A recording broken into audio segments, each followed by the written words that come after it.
Yeah, thanks, Paul. Appreciate it. Thanks, everybody, for being here. And, a great team win. We needed to bounce back and get a win. And obviously, the way the guys responded at halftime, I thought led to an opportunity to get us a victory. We made a couple of mental mistakes defensively in the first half that led to explosive plays.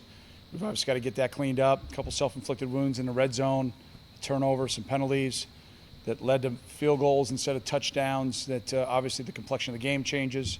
But I tip my hat to UNLV. Coach is doing a great job. Those kids play their hearts out. You look at their games against the Power 5 teams that they've played. There's kind of been some themes.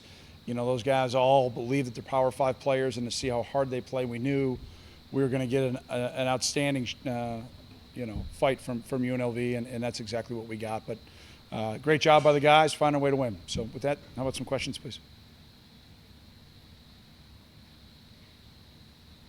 What were the adjustments you made at halftime, specifically with the rush defense that seemed like it really turned around in the second half? Yeah, again, we made a couple of mental mistakes in the first half. We'll first always start with us as coaches. Are we making it confusing? Is there a reason why we're making calls that we should or should not be making? So we'll always start with that, and that's what we're going to look at, right away. I'll look at it tonight. We'll get with the coaches tomorrow starting at 11. I usually can't sleep very well after games, so I'll be grinding for a while and just come up with some solutions. The solutions were pretty simple. Execute the game plan at halftime. That was the adjustment. And again, to our guys' credit, I thought they really settled down. I thought they were really good at halftime. Our defense takes a lot of pride in the way that they play against the run and the execution, and obviously we didn't have that. But I also have to credit UNLV. I mean, they've run the ball. They're very creative with their run game.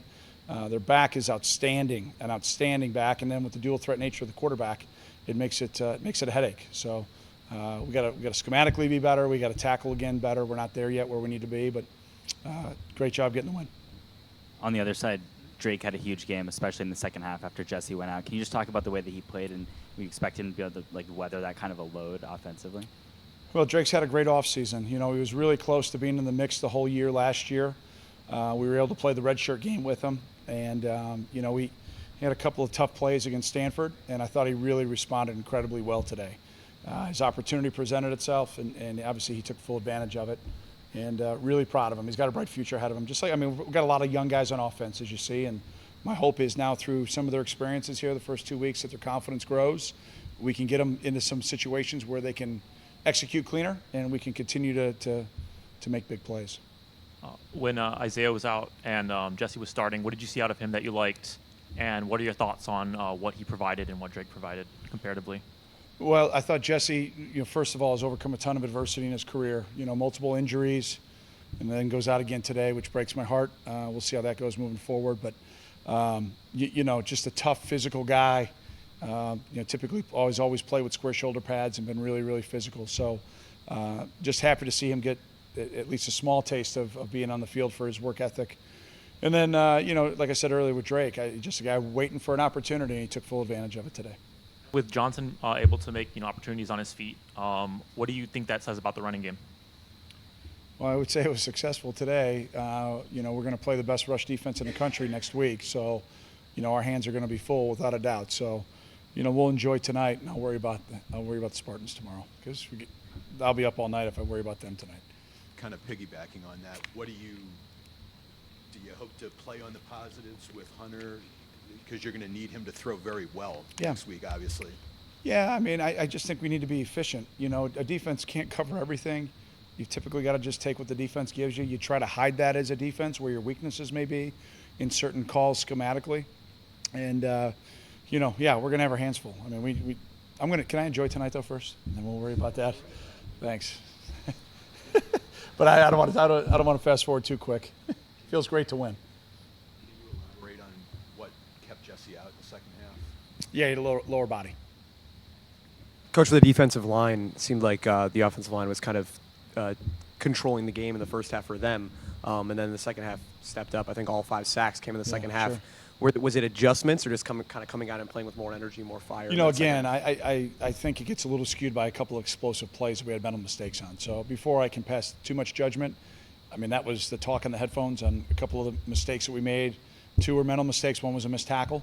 So, it's hard for me to get upset schematically when we got a guy there to make a play and we don't make a play. So we've just got to look at what we're doing, what we're teaching fundamentally, and get our guys to execute cleaner. But I don't feel like we're not. Our D-line was great. There was no issues. It had zero to do with our D-line. It had all to do with more our schematics and then our run fits and our tackling. Pass rush game specifically, it seemed like they took that next step in the second half. I think, like I said, all 5 sacks, I think, were in the second half. They were throwing quick and throwing RPO in the first half. I mean, it's hard to get to the quarterback in that game. And then a lot of sprint out, so there was a lot of sprint out, RPO, quick game. There was very little drop back pass, if any, today, especially in the first half. And then obviously we get up 2 scores, it changes, and then we're able to pin our ears back a little bit. And with the receivers, Hunter had a lot of deep balls that looked really gorgeous, and some of them were caught, some of them not so much.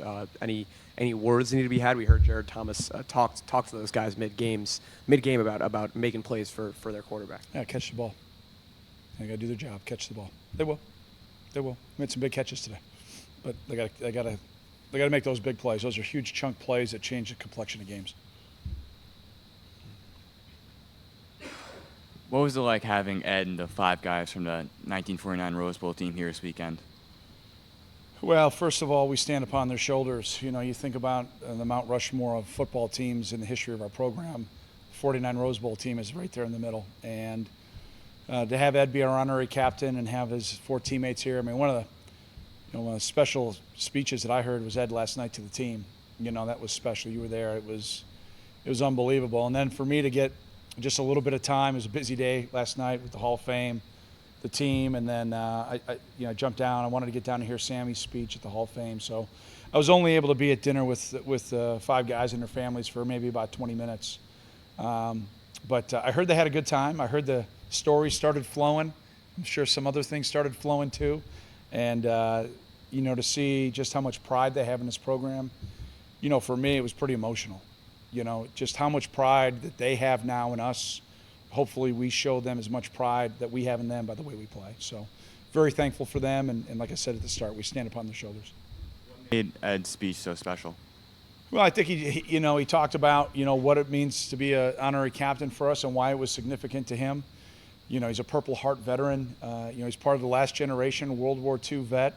And to think about, I think 3 of the 5 or 4 of the 5 guys were all World War II veterans. You think about what that generation went through, and I talked to the team about that during the week, about just how special of a group of men, that generation was and continues to be. Unfortunately, we're losing more and more as time goes on, and that's just life. But to have those, especially Ed, share his words, share his wisdom. He kind of challenged the team a little bit, by talking to him about, what's going to turn? Is UNLV going to turn us even into a deeper tailspin, or are we going to turn the season around? So I thought he challenged the guys. The guys were talking about it last night at dinner, so I think it was pretty impactful. Coach, you guys have had a couple bad non-conferences lost in the past few years. How Thanks for the important was it? reminder. Appreciate it. How important was it to get the win today? I think they're all important, I really do. We had some tough self-inflicted wounds on the road a couple of weeks ago, and we're the only Big Ten team to go on the road and play a Power 5 team on the road. And so I don't know who did this week, but again, I think we put our backs against the wall with a little bit how we scheduled, and it's by design. I want to challenge our guys. Jim and I work hand in hand on that. We want to play competitive games in a non-conference. I was disappointed in the outcome of the game, but I knew we were going to get better because most of the mistakes we made are correctable. And I feel the same way now. I don't think football is ever going to be a game of perfect, but you have to be able to go out and execute clean to make sure you can play consistently. I don't think we're there yet, but I promise you we're going to grind to get there.